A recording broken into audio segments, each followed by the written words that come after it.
Coming up, to rebuild or relocate is the question for government and residents in areas affected by Hurricane Joaquin. And learn about the work of the Environment Court. So don't go anywhere. The Bahamas Tonight, the weekend edition, starts now. Now in HD.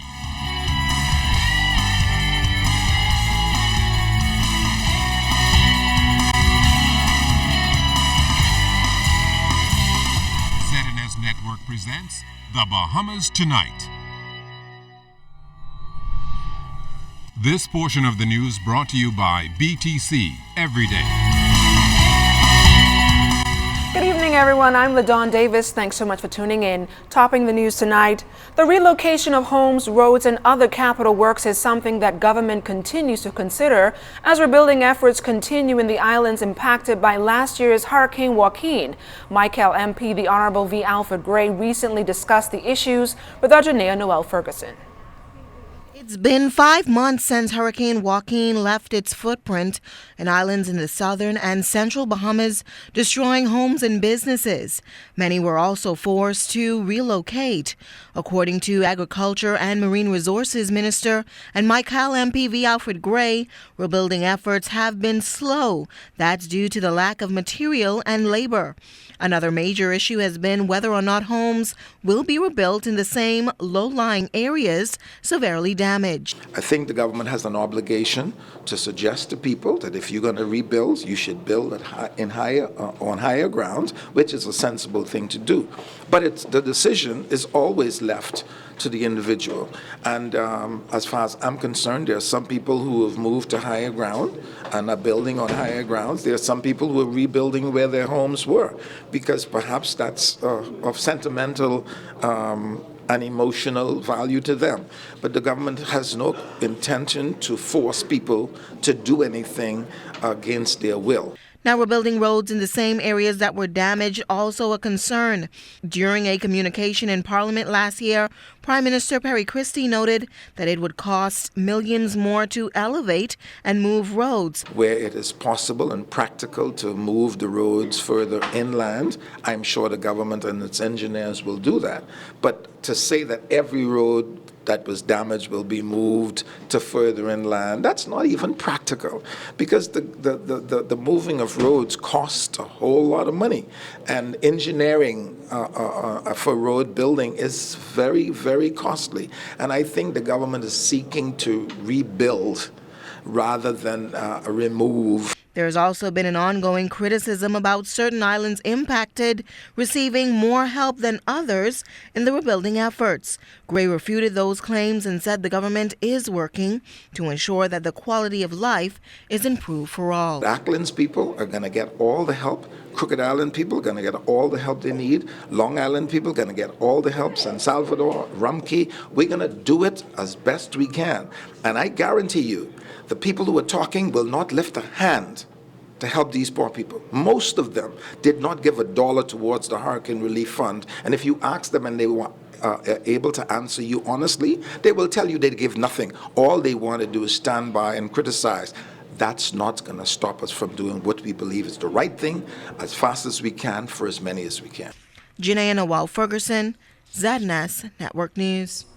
Residents in Mayaguana are thankful for medical services offered recently by the Grand Bahama Health Services. The trip was a part of a goodwill gesture to assist residents impacted by last year's Hurricane Joaquin. Our Altovise Munnings takes a closer look.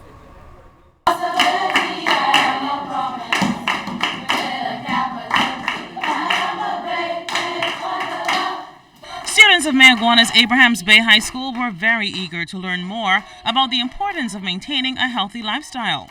The recent classroom session conducted by officials of the Grand Bahama Health Services educated the youth on hygiene and how it can impact their future. I think most as boys, we need that talk because we need to learn more about how to treat our body and stuff like that. So I feel like it was a good talk, and I learned a lot that I didn't even know. And I learned more about the ways to keep my body healthy and, yes, so I'm to stay fit. I'm certain that going through the stages of life with puberty and being a teenager, there are questions that they all have, and they may not want to come to us, and even if they wish to come to us, we do not have the expert answers. They not only wanted to know about hygiene, their body, but the way forward in what they should do, the profession they should take, and I'm so pleased that quite a few of them are going to be our future doctors, our future nurses, and our future teachers. Besides educating the youth, the Grand Bahama Healthcare Services team held clinics and home visits to those needing health services not usually offered on the island. The Rand Memorial Hospital's clinical director for the Accident and Emergency Ward, Dr. Michelle Sweeting, boasted that the hospitality of Mayaguana residents made their work easy. We worked very, very hard, but because of the interaction of the people, the warmth and the happiness and the gratefulness, it didn't feel like work. Mayaguana itself, the unspoilt charm of this island, just made everything really, really wonderful for us. We never had this kind of service in all our life, so we thank God for them. With a non-resident doctor here on the island, I mean, that's a blessing for the people on the island, because I too was examined by them. I hope it could continue. You bought us gifts and everything, and I just want to say thank you. Thanks for that. Altovise Munnings, ZNS Network News.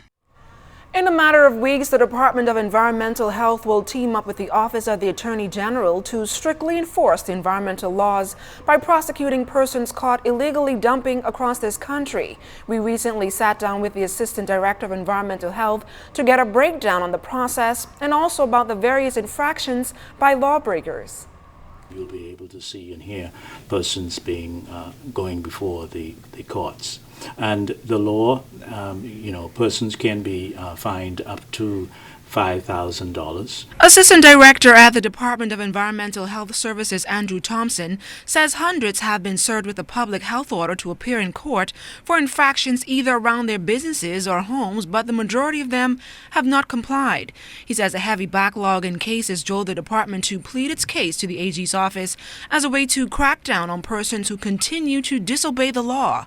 I am sure that some persons will take advantage of that situation, but we have some people who are very compliant as well, and so the notice is, has its purpose, saves a purpose.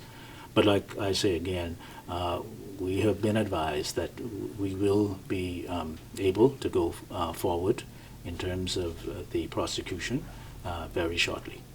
Additionally, debris, indiscriminate dumping, garbage storage, food management, derelict vehicles, and sanitation are just some of those environmental health infractions. However, Thompson says persons in the Family Islands are also guilty of breaking most of the regulations. We have even tried some cases in the Family Islands. For example, I think we had a number of cases in Eleuthera. So they don't have the same problems with respect to blockage in terms of going forward. So we've been able to complete some cases in the Family of Islands. While there have been success in the courts, Environmental Health Services officials are hoping the reinforcement of the laws will encourage more residents to keep their surroundings clean. Stay close, we've got more news right after this break.